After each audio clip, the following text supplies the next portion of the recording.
teman-teman, di sini kita akan melakukan uji validitas dan uji reliabilitas dari sebuah data dengan menggunakan aplikasi SPSS. Oke teman-teman, dalam sebuah instrumen penelitian seperti kuesioner, penting untuk melakukan pengujian. Nah, di mana dalam pengujian kuesioner ini yang perlu dilakukan adalah uji validitas dan reliabilitas, di mana uji validitas dan reliabilitas ini dapat dilakukan setelah mendapatkan data dari kuesioner yang telah disebar dan sudah diisi. Nah, uji validitas digunakan untuk melihat apakah suatu instrumen benar-benar mengukur apa yang seharusnya diukur. Nah, jika instrumen itu valid, artinya pertanyaan-pertanyaan di dalamnya tepat dan sesuai dengan tujuan penelitian. Sedangkan uji reliabilitas ini digunakan untuk mengetahui apakah suatu instrumen dapat dipercaya ataupun konsisten.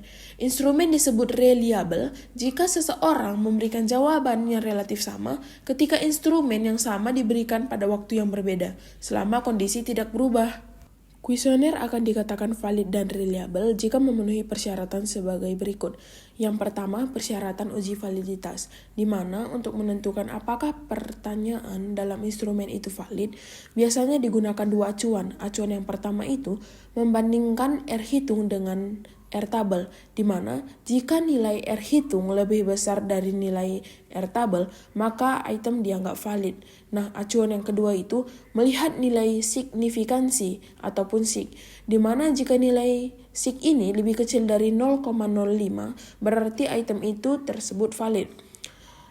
Yang kedua itu persyaratan uji reliabilitas, di mana untuk melihat apakah instrumen itu reliable ataupun konsisten digunakan nilai Cronbach alpha, di mana jika nilai Cronbach alpha-nya ini lebih besar dari 0,6, maka instrumen ini dapat dinyatakan reliable ataupun dapat dipercaya. Oke teman-teman, jadi di sini kita akan melakukan uji validitas dan reliabilitas dari sebuah kuesioner yang sudah saya sebar.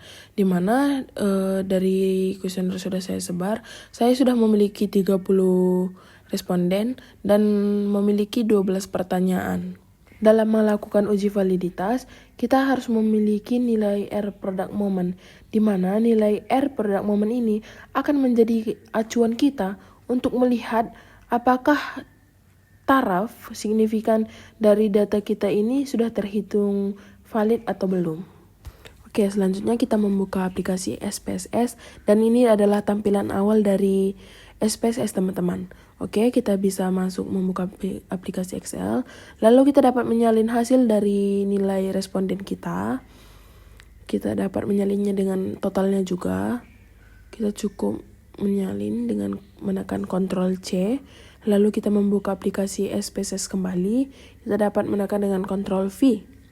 Dan bisa dilihat dengan jelas, ini sudah terpampang rapi mengenai hasil dari responden.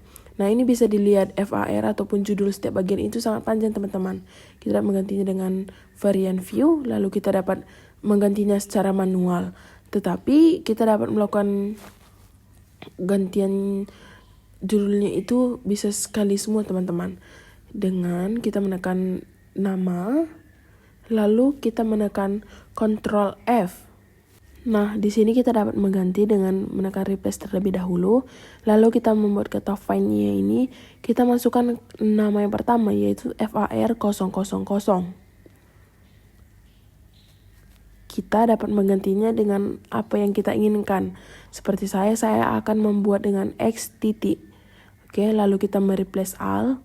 Nah, ini bisa secara otomatis. Nah, nomor 10 sampai nomor 13 ini tidak terganti otomatis karena FAR 0 itu ada 3 teman-teman. Kita dapat menguranginya lagi lalu kita mereplace all. Nah, bisa dilihat. Nah, dan jangan lupa dalam variabel ke-13 itu kita menggantinya dengan total. Karena variabel ke-13 ini merupakan hasil dari total keseluruhan yang sudah diisi oleh responden kita. Selanjutnya kita dapat kembali ke data view dan kita lihat di sini sudah terlihat jelas adanya perubahan dari setiap judul. Nah, selanjutnya kita akan masuk ke tahap selanjutnya untuk menguji validitas dari data ini. Nah, langkah yang pertama kita lakukan yaitu pertama, kita dengan memencet analyze, lalu kita membuka correlate.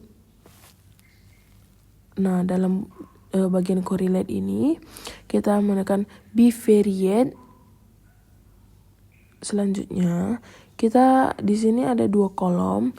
Kita akan menyalin dengan mengkontrol A, lalu kita menekan selanjutnya itu ke variabel. Nah, jangan lupa dipastikan untuk correlated function ini terchecklist ya teman-teman. Selanjutnya kita oke kan? Oke, nah inilah dari hasilnya. Hasil dari data yang sudah ditampilkan dapat kita uji, di mana dalam X1 ini ada percent correlation. Kita dapat melihatnya di bagian totalnya, teman-teman. Nah, ini ada juga totalnya kan. Nah, kita lihat di total ujung kanan, di mana sig ini adalah sig dari persyaratan. Lalu di mana nilai percent correlation ini adalah nilai R hitung yang akan kita bandingkan dengan nilai R tabel. Oke. Di sini bisa dilihat total dari X1 yaitu 0,750. Kita dapat membuka nilai R product moment kembali, di mana N kita itu adalah 30, teman-teman. Di mana taraf signifikansi N-nya 30 dari 5% itu adalah 0,361.